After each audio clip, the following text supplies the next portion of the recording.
No matter how long you have been in this game, no matter how many operational checklists you put in place, no matter like what you do, sometimes guests are just not going to be happy with the situation.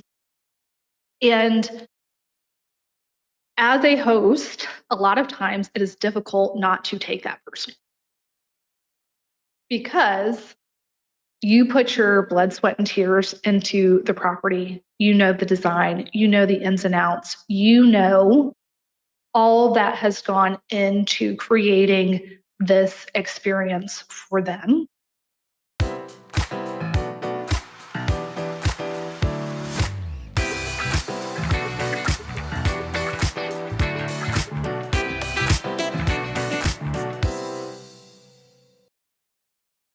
I recently got a very, very hefty dose of pain in the ass guests, 3 of them in one weekend.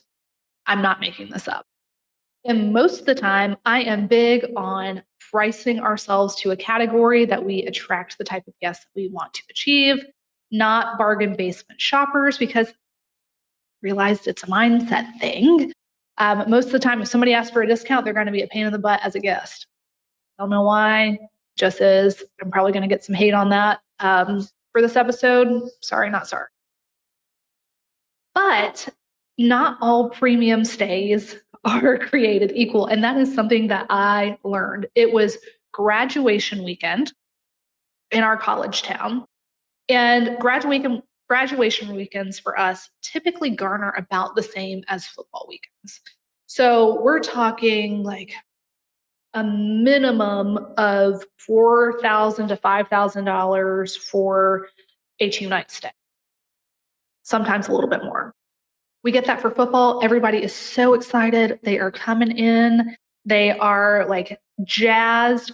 We never hear from the people who are paying, football weekends, sometimes $7, $8, $9,000 for a stay. We never hear from them. They're the best guest. This is not my first graduation, but this is probably the first graduation where we've had this much turmoil. And I don't know. It was to the point where I asked my team, like, is it a full? They were all women. Don't hate on the women, but I'm like, is there like some mama bear energy mixed with menopause hormone? Like, I don't know. Like, it was one of the instances. It was at a unit that was close to downtown. It's 2 bedrooms, but there is no parking. We know that there's no parking. We say, hey, you are so close to everything at this unit, but one of the trade-offs is there is no parking. We say it probably 6 times before the person arrives. We put it in the listing description. We put it in the messaging. Like, we put it every broadcast. We have no parking, people. This woman gets on the phone with my team and literally berates. We have a unified phone system called Open Phone where it records every phone conversation so I can go back and hear what's going on. If we need to make adjustments, I always err on the side of the guest. Like, this ain't my first rodeo. This woman was the most rude I have ever heard. If made it personal, like even brought some like race things into my staff, and I was not happy about it. No excuse. And ultimately we ended up like sticking to our policy and not offering a refund with that situation because literally said it 6 times. She was just mad that she couldn't read. But the other situation that weekend, it was an arbitrage unit and the guest showed up and the refrigerator wasn't working. So we had the property group come in, repair the part earlier in the week in preparation for this stay. The team had checked. It said that it was 40 degrees, but when the guest got there, I guess the part had failed and it wasn't working. Within an hour and a half, we had a mini fridge delivered to the property, ready for the guest. And at the end of the stay, like we offered to have it fully repaired the next day. They declined. all of the things. At the end of the stay, they wanted a 50% refund on the entire stay, despite all of the things that we had done. Anyways, in case you were wondering, what Airbnb stipulates for that is 10% on the effective nights for a refrigerator not working, if a solution isn't offered, which one was. Beside the point. No matter how long you have been in this game, no matter how many operational checklists you put in place, no matter like what you do, sometimes guests are just not going to be happy with the situation. And as a host, a lot of times it is difficult not to take that person because you put your blood, sweat, and tears into the property. You know the design, you know the ins and outs, you know all that has gone into creating this experience for them. And I want to share a few things that I have done to, one, help me respond graciously when they're not really giving any grace. And then two, how to not let that ruin my day, because it can. And it did many a time, like back in the day.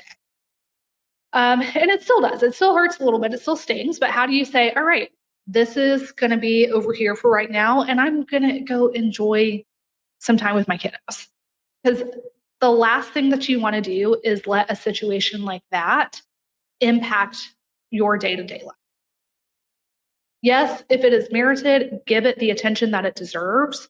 Make sure that the guest is having a good experience. I'm not saying forget them, let them be who they are. Do the best that you can as a host to provide an excellent client and guest experience. Do what you can, but if they are not going to be happy, let's not let this affect you personally. So, responding graciously. I am not near as patient as I was when I first started hosting 2 or 3 years ago, 4 years ago now. Well, I'm not near as patient as I used to be. And that's okay because I've dealt with a lot of these guests. But you know what?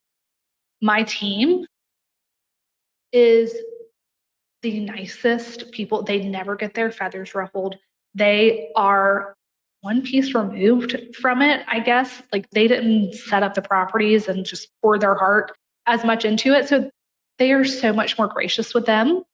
But if you don't have a team, what you can do is type up what you want to say and then drop it into ChatGPT and say, this is what's going on with the guest. These are the possible solutions. I would like to extend gracious hospitality. Gracious hospitality, remember that phrase, guys, and respond in a way that is kind but firm. I would like to extend gracious hospitality and respond in a way that is kind but firm. Please let them know that we are solution focused and not trying to just rehash all of the problems. We are solution focused. And when I've dealt with guests who have been a bit of a challenge, that is one thing that I always like to focus on. It's like, I hear you. We are on the same team. What is a solution that works for you? We have your guest experience in mind and as a top priority. What is a solution that would work well for you? Put it back on the guest. Because a lot of times we feel like we're playing whack-a-mole with trying to figure out what is going to work for them, or we just provide this type of solution or that type of solution. But if you turn it back on them, what is a solution that would work for you? If it's doable, great. A lot of times hey, we'd like to be moved to another property. If you have one, move them. But figure out what they want out of the situation The other thing is if they ask for money and then they leave you a bad review, it can be viewed as extortion. Another episode for another day.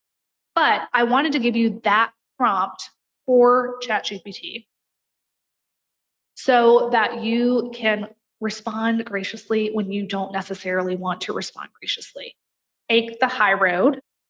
Always respond in the channel that they booked so that it is documented, and do your best. So, moving on. What happens when they're just not going to be happy? How do you keep that from ruining your day? I want to remind you that your worth is not tied up in 5-star reviews. It is not tied up with whether or not that guest is happy with you. It's just not. So view that through that lens.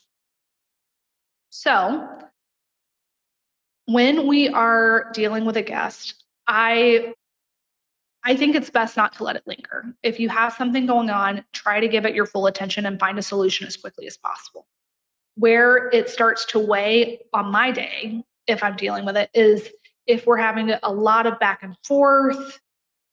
Let's cut to the chase and let's find a solution that is going to work for them quickly.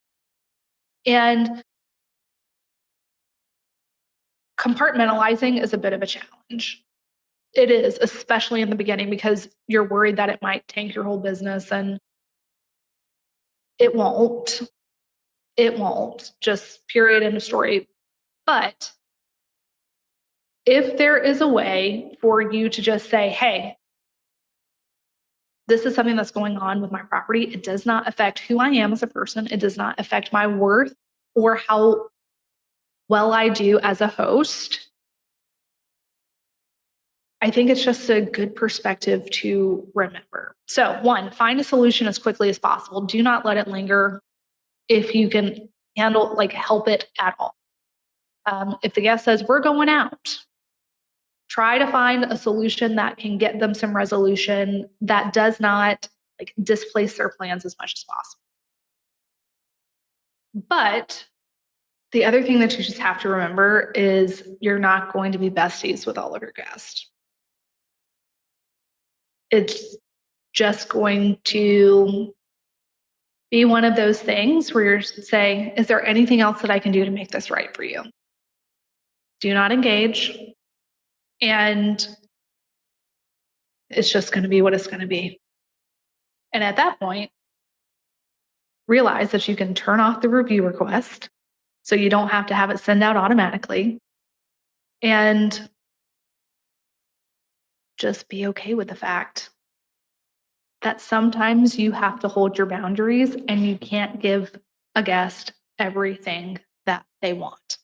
And that does not make you a bad person. It does not make you a bad host. Sometimes it just means that you have to hold your boundaries.